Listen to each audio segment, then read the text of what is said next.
In the heart of a quiet village, where the trees whispered secrets to the wind, and the river flowed with stories of old, lived a young woman named Adanna. She was the envy of all, the most beautiful maiden in the land. Her suitors came from far and wide, bearing gifts of gold, cattle, and rare silks, but she rejected them all. "I'll be married for love," she always said. Then one evening, a stranger arrived at the village. He was tall, with skin as smooth as polished ebony and eyes that gleamed like the stars. His name was Obinna, and he was unlike any man Adanna had ever seen. He was kind, soft-spoken, and wealthy beyond imagination. Within days, Adanna was enchanted. But the village elders were uneasy. "Where does he come from?" one asked. "No one knows his family," another whispered. Even Adanna's mother, Mama Nkechi, warned her, "Something is not right about this man, my daughter." But love is blind, and Adanna refused to listen. Obinna built her the finest house in the village, a mansion made of stone with golden doors and a courtyard filled with white doves. Within a month, they were married. The night, as Adanna lay in bed, she reached out for her husband, but his side was cold. The golden doors creaked open, and a chill ran down her spine.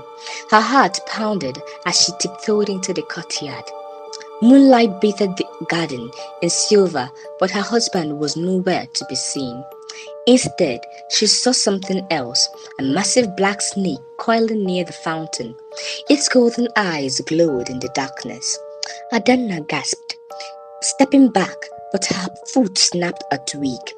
The snake's head jacked up. It stared at her, unblinking, watching, and then it began to shred its skin. Adanna's blood ran cold. She watched in horror as the black scales peeled away, revealing Obinna. Her perfect husband was not a man, he was a serpent. She covered her mouth to stifle a scream and ran back inside, locking the doors. Her hands trembled.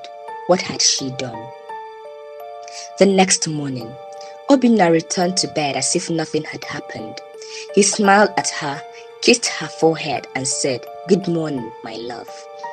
Adanna forced a smile, pretending all was well, but inside she was screaming. For days she lived in fear, pretending to be the devoted wife. She dared not tell anyone who would believe her. Besides, Obinna never hurt her. He gave her everything: wealth, luxury, love. But at night she heard the slithering. She saw the discarded skin in the shadows of their home, and she knew deep in her soul that she was trapped. One evening, Obinna left for a trip and warned her, "You may go anywhere, but never open the door to the back room." As soon as he was gone, curiosity consumed her. She crept toward the forbidden door, hands shaking. With a deep breath, she pushed it open. Inside, her breath caught in her throat. Piles of old, rotten snake skin covered the room. The air was thick with a foul, musty scent, but that wasn't the worst part. In the center of the room, a pile of human bones lay stacked against the wall. Adanna staggered back, bile rising in her throat. Her hands covered her mouth to stop herself from screaming. Had she just discovered the fate of his previous wives? Then she heard something that made her blood freeze, a hiss behind her. She turned slowly. Obinna stood there, his golden eyes glowing. "I warned you not to open the door," he said, his voice eerily calm. Adanna bolted. She ran faster than she ever had in her life, knocking over furniture, her heart hammering in her chest. But the slithering sound was right behind her.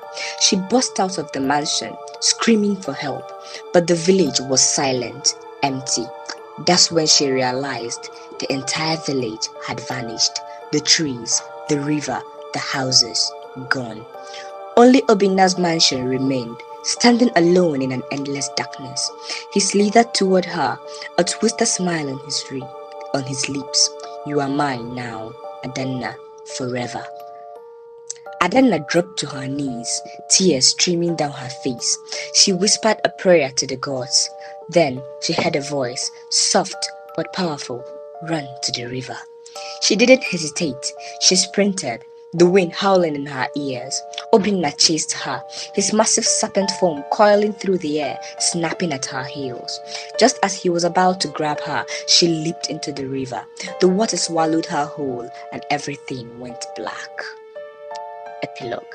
Days later, a group of fishermen found her unconscious by the riverbank. When she awoke, she was back in her real village. Her mother and the elders were surrounded her, their eyes filled with relief. "You have been missing for 3 years, Adanna," her mother wept. Adanna gasped. 3 years? Had it all been a dream? But when she looked down at her wrist, she saw the faint marks, like the coils of a snake had once wrapped around her. And at night, when she closed her eyes, she still heard the hissing.